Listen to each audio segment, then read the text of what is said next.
Man, I love that song.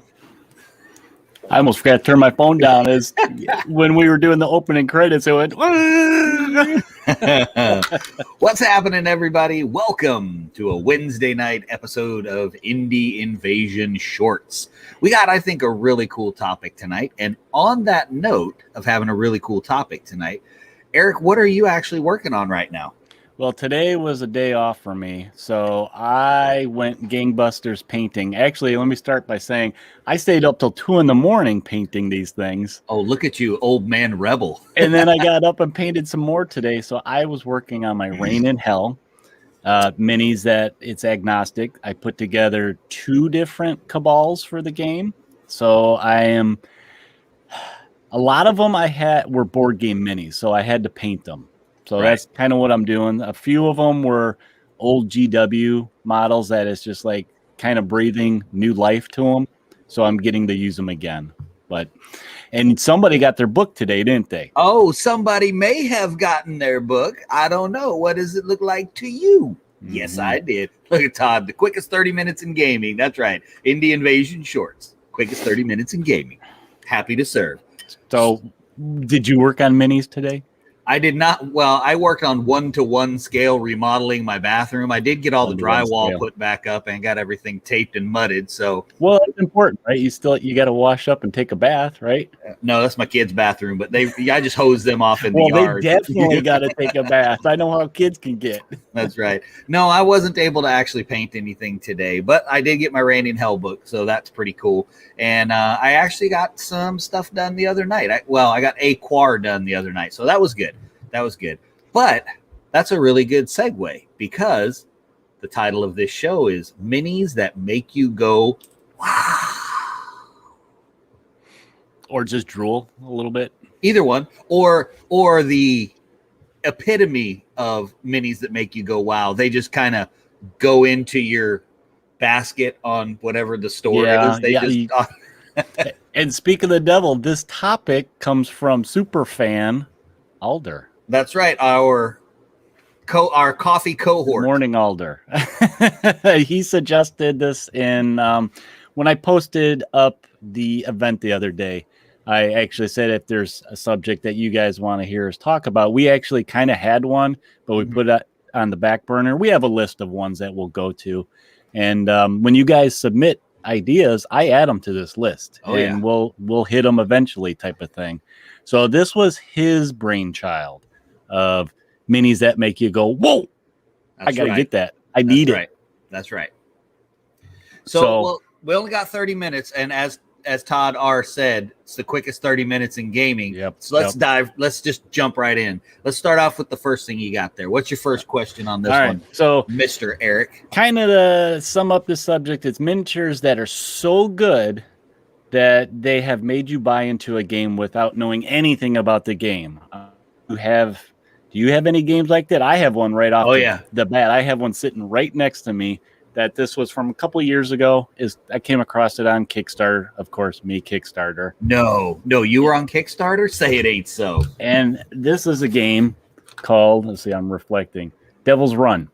So it's Mad Max post-apocalyptic car game. And the minis are what drew me into this. Because I was this close on that one. I mean, part of this, I'm trying to think, I don't know if, it's reminiscent of Car Wars, basically. And I figured I can use the cars for, new Car Wars coming out, or, any game that you have, maybe you need cars in the background for, scatter terrain. And, before I even knew what the rules were. Now, granted, the game's out. I do like the rules. I like some of the mechanics in it. But, I thought the cars I could use in a number of different games. Todd had a couple that drew him in without. Of course, now, Todd, we know that you are a War Cradle fanboy. So I don't know if we get to count Mythos for you because you were going to buy it anyway. You were.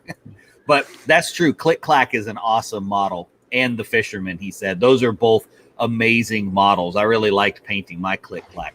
Let me see if I can hold that up again. Todd said there was a glare. There we go. There you go. That's a little better. And they did make like 3 expansions for this, and of course, I got them all. Well, of course you did. Of course you did, because But- that's how, and that was before Indie Invasion. So Yeah. you can't even blame me for that one. And then sometimes, let me refocus here. Sometimes a game can draw you in just based on the theme, which is what this was. It was the Right. cars. You know, it. Like I said, it reminded me of Car Wars. So that was my childhood right there. Well, mine was, this is going to shock and amaze everyone, was actually Twisted. Because, No. oh, yes, it was. Because I stumbled across the minis first. Okay. I didn't even realize there was a rule set. And to be fair, when I stumbled across the minis, there may not have been a rule set because I stumbled across them a long time ago. And Sebastian, one of the developers of the game, was sculpting minis before there was a game. And so the model that it was Dorothy with her little tiny steampunk Toto in her little satchel and her big old bazooka gun, elephant gun, whatever, Oliver gun over her shoulder. So that one drew me in. And I think it was probably a year, maybe 2 years before I even knew there was a game. And then it just then it just all fell apart for me. Well, here, I got a picture. So unfortunately, you guys listening can't see this, but I'm going to throw a picture up for the people on the stream. This was the one that drew me into Twisted. It was Tinkerbell. Tinkerbell, yeah. I'm like a steampunk Tinkerbell with that big old wrench. And a welding hood. And a welding hood, and her wings have that steampunk look to it, you know? Yeah. That's what drew me in because of that that fairy tale thing. You know, they brought in the fairy tale characters to it, and I thought that was kind of cool. So yes. Yeah, it was kind of every time we talk about Twisted, it's like I want to say they reference pop culture, but it's not really pop culture because it's 1800s stuff, and I don't think that qualifies as pop culture. Just I don't even know what that's called. If anybody knows what that's called, throw that up there. But it can't be pop culture. It can't be. I don't know how that's defined as that. But anyway, they have a lot of that referenced throughout that game. I knew Alder would have my back on that one. Yeah, Twisted. Alder agrees with you there. Of course, of course. What else we got?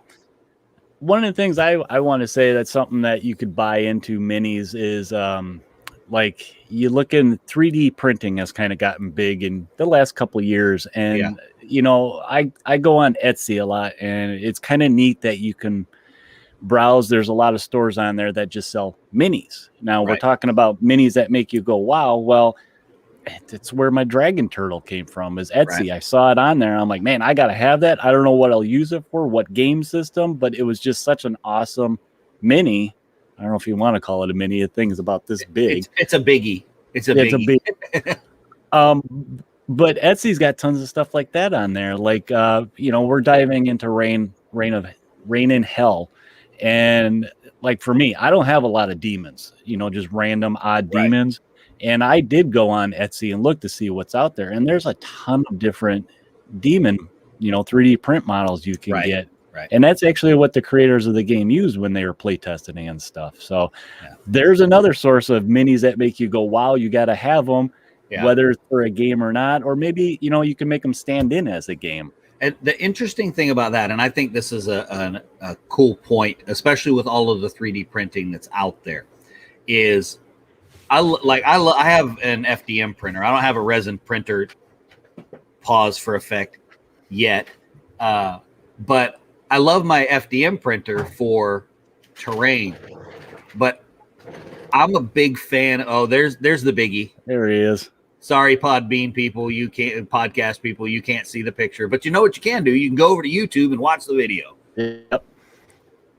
But I'm not a very big fan of 3D printed miniatures, only because I love metal miniatures, and that's just a preference. So you prefer metal over, like, most of the ones I see are resin. Yes, and I really do like the resin 3D printed. But you're old school. You like that metal. I do. I like the metal. Now I don't like it on my big models. So like your dragon turtle, I love that in being able to do resin with those, because it makes it makes it so that you can do so much more. You can have bigger models. Because if you made something like that out of metal, it would be like the super old school Thunderhawk gunship that they made out of metal. It would weigh a ton too. Yeah, it would just be ridiculous. You set it on your table, and if you move too far to the edge, you flip the table over. But so I'm not as much a fan, and I kind of feel like, and this is just an old school thing and purely my opinion, I like that green stuff sculpted kind of model. I know that you can do amazing, amazing things in all of the programs and sculpt in those, and it takes a massive amount of talent to do that. It takes just as much talent as it does to hand sculpt them. But I'm still a fan of the hand sculpted, spun cast, or would it be spin cast? Spun cast, spin cast metal models. I love them. Okay. That's my thing. I mean, I got my eye on one right now, actually, on Etsy for Marvel United. It was a fan-created model. The thing is like this big, but a lot of fans were like, Galactus, we want Galactus. So somebody actually made one. And that's cool. Now, granted, it's so big that it takes him a long time to do them. So he's only putting up like 10. I think he said he can manage 10 every couple of weeks. So it's like I got to watch for when they pop in there to get them. Right. And price wise, they're reasonable. Etsy has some very reasonable prices because a lot of people they're licensing these. A lot of these minis are created by artists, and then they're kind of selling the rights off to sell it. Every Kickstarter. So there's one guy who I really like, and he does miniatures, and I would probably like the miniatures too if I had a resin printer, but obviously they're no good on an FDM printer. But the terrain he does and it's EC3D Designs, Evan Carruthers. So you guys should definitely go check him out. His main function is creating stuff for role-playing games, but it all translates so well into all the skirmish games. But the thing about it is his Kickstarters are really cheap, and there are hundreds and hundreds and hundreds of designs that he throws into these Kickstarters.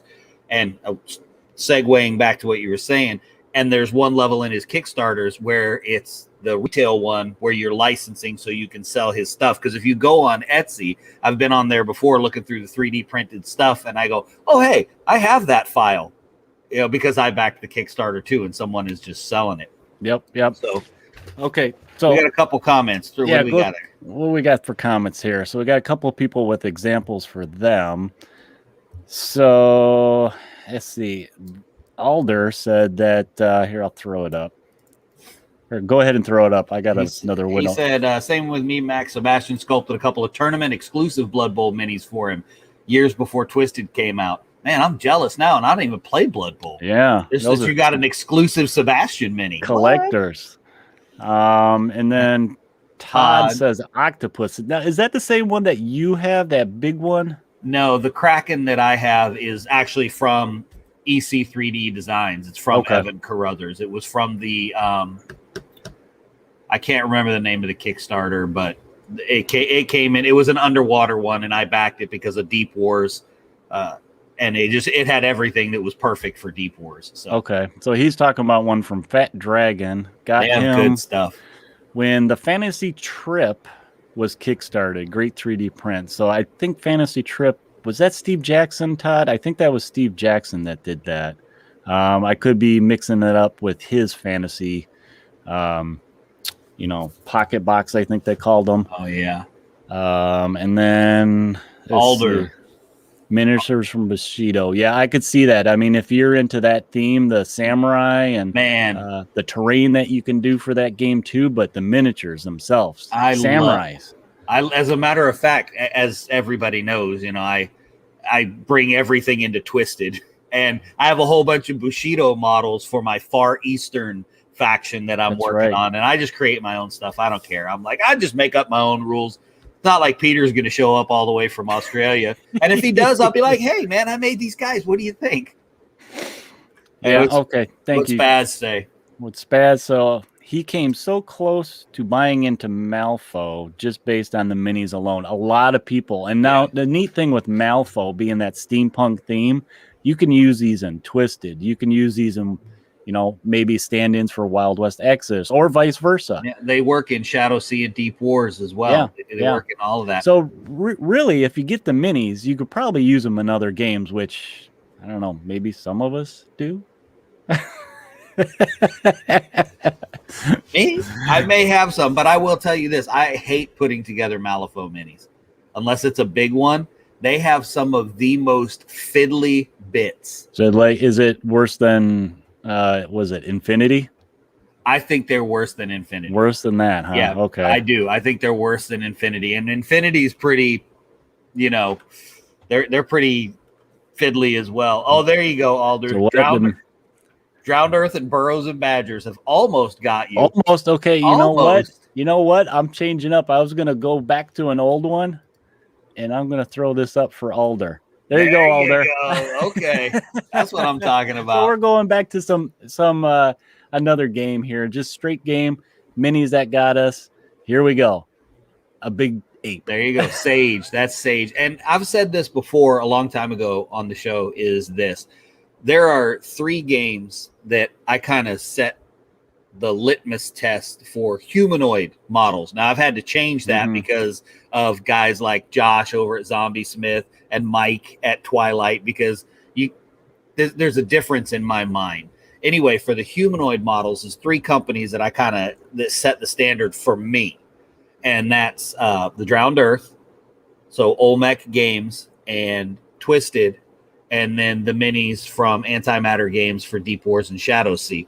Okay. Those 3 groups, those are my 3 wow. Like if a model comes out, I'm getting it, period. Because the sculpts are always amazing. Yeah, just like with any model, occasionally you'll run into one that's like, how does this arm go on? This makes absolutely no sense. But the sculpts are amazing. Just everything about them, they all scream character.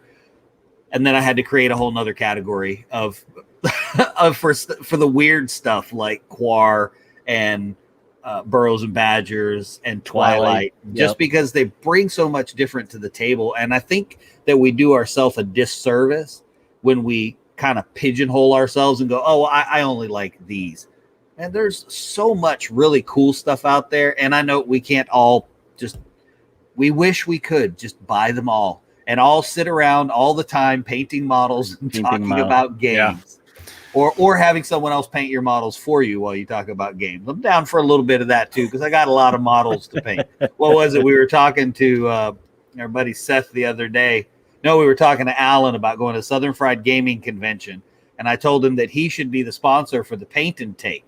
And he said, yeah, I don't think so. I don't have 400 miniatures just laying around unpainted. Do you? And I got real quiet.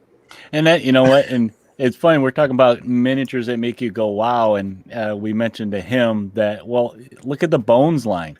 None of that stuff goes to any kind of game, but how many of those minis do some of us have just because the mini looks so cool? Absolutely. I mean, I've been looking at it's a bigger model, but they got one for the Kraken. And it's like wrapping around, part of the boat and stuff.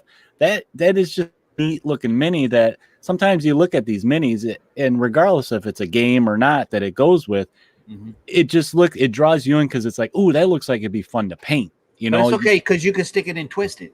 Yeah, you could figure something out, right? Well, I mean, technically, because of the way Deep Wars and Shadow Sea works, you can create your own guys, so you can stick it in that game.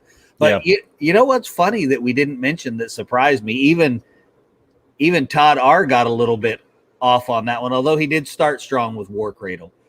War Cradle really is they have a high standard too. That's a high standard of models, unless you buy the enlightened troops, and then they're miserable because you have to glue part of their head on and all the little fiddly bits. They remind me of Malifaux. Well, definitely. I mean, this one right here that I'm popping up, Creation he's not 7. Bad though. Creation 7's not bad. I mean, he's a big boy, but this was the model that drew me into Wild West Exodus when it was still with Outlaw. Right. And we didn't have a lot of the stuff we have now that we got with War Cradle. But this sucker drew me in. And like I mentioned just a bit ago, the painting. I thought this would be a great hobby project. So I'm like, man, it's like a zombie Frankenstein. Look at all, he's got all these weapons and, you know, the tubes that had the glow effect. So I can do some of the, you know, the source lighting and stuff like that. So yeah, I mean, there's nothing wrong with getting a model because it wows you for the hobby aspect. It doesn't have to go with the game. If it does, hey, you get to use them more then, right? My Creation 7 has surprisingly made it into Twisted. But you didn't see that coming, did you? No. Well, I like this Todd saying that his wife buys every Beholder mini she sees. That's awesome. Now, that actually kind of ties into one of the talking topics I wanted to come up with is that now, you know, and some of you guys out there know that I am a sucker for zombie games. I just love zombie games. Doesn't matter if it's a mini game, a board game, card game. A good game, a bad game. Yeah, I probably bought it just based on the theme. And I'm kind of like that. If I see a zombie miniature, more than likely I'm going to get it and figure out later what it goes with or what I can use it for. So I'm kind of right there with your wife, Todd. I think I'm kind of like that too, but I think I'm like that with independent game developers. Okay. And that's one of the things that I guess I kind of like, that they all don't produce miniatures, because then I'd really be in trouble. That a lot of the small guys, they make miniature agnostic games. Yeah. But the ones that do produce miniatures, I'm all about them. I'm usually head over heels in love with whatever it is that they've done. And I think that probably has a lot to do with the fact that when we, especially when we have the opportunity to interview one of the creators, they're so passionate about the game that you can't help but find yourself on their website going, why did I put all of that stuff in my shopping cart? Mm-hmm. And just loading down your shopping cart. I mean, kind of like what happened Sunday night. Yeah, or like one of our favorites, the minis that kind of drew me in were Retro Ray Gun. Yeah. I mean, I got drawn into the Robot Legion with models like this. That were Look these at you big, all professional tonight. Yeah, I'm prepared tonight. I see that. So you guys that can't see it, I'm throwing up some of the big boys they got in that army, and they're, you know. The thing that drew us into this game after looking through the models and stuff was that retro 50s style that the miniatures had. Now, we talk about Twisted has that steampunky type of feeling. These things, it's similar, and they ran that 50s Buck Rogers, you know, Flash Gordon theme throughout the mini line. So you got these big, massive robots that at that time period were height of technology, but they look like garbage cans, and that's kind of funny to me, you know. They look like that one guy on the left looks like a garbage can with 3 spark plugs on his back. Yeah, those are spark plugs. That's Sparky. That's Sparky good. Right there. But that, and well, that was another game too that I got the miniature before I knew the game existed, because Crooked Dice Miniatures actually carries that, but it is from Matt over at Retro Ray Gun at Hydra Miniatures. Yeah, but I guess I think I got it from Noble Knight carries their stuff too. I think I might have gotten it from Noble Knight. Look at that! Look at that effective use of glitter paint. Yeah, never thought you'd use that stuff, did you? I mean, that was one of the things when I saw these ladies, the Valkyrie, was that okay? How can I paint these and make them look that 50s style? And you think about those old serials where they were dressing in these outfits. Oh, yeah. That's how they made those costumes back glitter, then. It was baby. Glitter. So yeah, that was another one that the models drew me in. Yep. Do you got any more that drew you in? Yes, all of them. All of them. Well, I mean, that really happened with Burros and Badgers for both of us. Yeah. And it happened for a little bit of a different reason than typical. Yeah, well, mine's not painted all the way, but I got one too. I'm working on my Badger slave. Yeah, this the one that drew me into that game was the little the fox. This was the Highwayman fox, I think. And it doesn't want to focus on it. I think what it was we had been on kind of a a painting binge of a little bit grim models. You know, because the steampunk or the twisted models are a little bit grim. And it was winter, so it's like yeah. there's not as much going on in the winter. Yeah, the Drowned Earth guys are post-apocalyptic. You know, everything was kind of that genre of painting. And we started looking at the Burrows of Badgers. It was like, hey, these guys, first of all, they're in one piece. Yeah. I don't have to put anything together. Second of all, the sculpts are really cool. Third of all, it's an indie developer. Let's try them out. And they were just such a nice break. And it was like when we painted the retro ray gun was the same way. You're great. I had to put all my bright colored paints on my paint shaker because I hadn't been using them. I was just using all those dark and gritty colors. So yeah, it gave us new options for the hobby part of miniatures. And like you said, we kind of realized, there's games for some of these that, we should explore those too.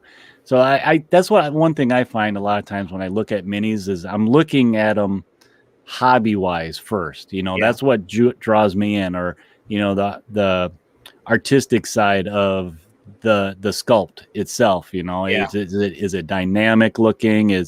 Or is it just like your classic? The guy's just standing straight, or your old 40K Space Marines. Yeah. Oh God, yeah, those guys. And it looks like somebody took them and kind of squished them. Yeah, those guys were great, man. Like we talked last time about the original Space Hulk guy, Terminators. So those guys, they looked like one of those plastic Easter eggs with bolters and a little antenna sticking up on top of their head. First thing that always broke off, little plastic antenna. So those guys were pretty rough. So Mac, we're kind of getting close to the end. Like Todd said, our quickest 30 minutes in gaming. Dang it. But I wanted to ask you, now we could do a top 5 minis, but for the sake of the time, is there a top mini out there that kind of is on your list that you got to have? That I got to have? Yeah. That I don't have already? There's got to be something. I know you, but there's be something. I don't know if there is. Normally if there's something that's really expensive that I want, I'll not buy other stuff so that I can get the big thing.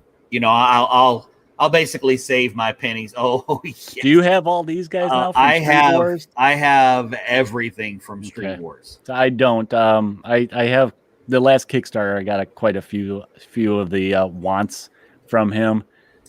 These guys were the first, and they were a lot of fun to paint. Welcome back, Cotter, right there, man. It's all about Washington. That's right. Yeah. Well, that was another one too, man. That the minis, and those are pulp, and they're just a totally different style. And you can't think of any minis out there that you gotta have. I mean, you just bought a bunch Sunday, so they may have already been checked off. Okay, all right. Well, there is one thing that I really want right now, and it's actually may or may not be on the way soon because it is in my shopping cart, and that is from Zombie Smith. So there's one of the factions called the Fidwog, and they have cavalry. And so if you guys don't know, you need to go over to Zombie Smith and check it out. Yeah, I remember that one. Go listen to the interview we just did with Josh.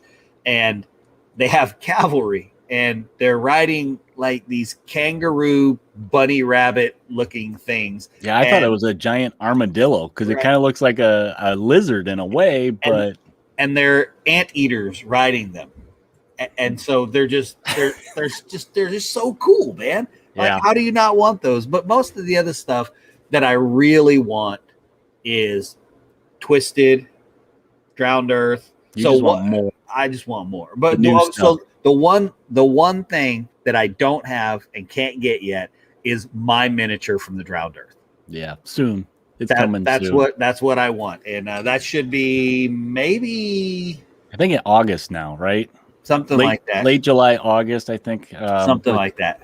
So you're getting it soon. So all right, so I got one. I got one that's been on my list. So it's outside of Independence, but it's going back old school for me for the vampire counts and stuff. So it's a GW model that okay. I have the original model. It's how do you pronounce his name? Nagash? Nagash. Nagash. I probably say it wrong every time I say it, but I have his original, the normal size mini. Now this new one that's out, it's a big box. Oh yeah. I think it's just over $100, but the thing, it's a statue. Literally, it's a statue that you can build, and it comes with different build options. Yep. It's been on my list for a long time. Now, I don't play Warhammer anymore, but I had that fondness for the vampire counts and the dead and stuff.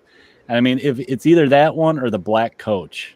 Go with Nagash. I had to go with him because it's just a really neat looking model that you can customize to however you want to build. So I think that's kind of cool. Yeah. So that's kind of my big model wish list stuff. Besides others like you, more. I want more. So, all right. So Spaz said he's going to post some pictures of those Easter egg Terminators on the Discord. So you got to go over and check those out because if you're not on Discord, go jump on so you can see those. So you can see what they look like, and you'll know exactly what I'm talking about with the little clip-on flamer for the bolter. So I think that's all we got. I think it's your turn to take us out, but I won't swear to that. So okay, but I may be wrong because I often am. I have 5 children, so I am wrong frequently. So, yeah, we'll go ahead and sign off here since we're kind of towards the end here. And thank you guys for joining us for Indie Invasion Shorts this Wednesday. If you have not liked, subscribed, please do over at our YouTube, Facebook. That's where we usually post this stuff. And it's on Twitter, Twitch, too, if you guys want to go over there. We're trying to get that going. But if you want the audio, you can also, if you missed watching this, listen to audio if you're a carpooler. And you can find our podcast over on Podbean, iTunes, Google Podcast, iHeartRadio, Pandora, Stitcher, Spotify, Pocket Cast, amongst other places to listen to it. And if you missed it, you can also go to YouTube or Facebook because it's up there, rewatch it, or if you're coming in late, and visit us on Instagram, Discord. Discord, like Spaz mentioned, he's going to post some pictures up. If you haven't joined yet, please go join and join in on the conversation there of different projects that everybody's working on and the community itself, too. It's a lot of interaction there, which is kind of cool. And if you guys had any questions or comments or maybe suggestions, drop us a line at indieinvasion@gmail.com. And a place that you can go to get to easily all these places is our CoastalCon website. It's coastaltext.com. There you go. I know I'm having problems tonight again. And we have all the links to all those places there. You can listen to the audio podcast straight from there. And we have some links to some of the friends of the show there also. And we would appreciate it if you guys visited us at Patreon to support the show.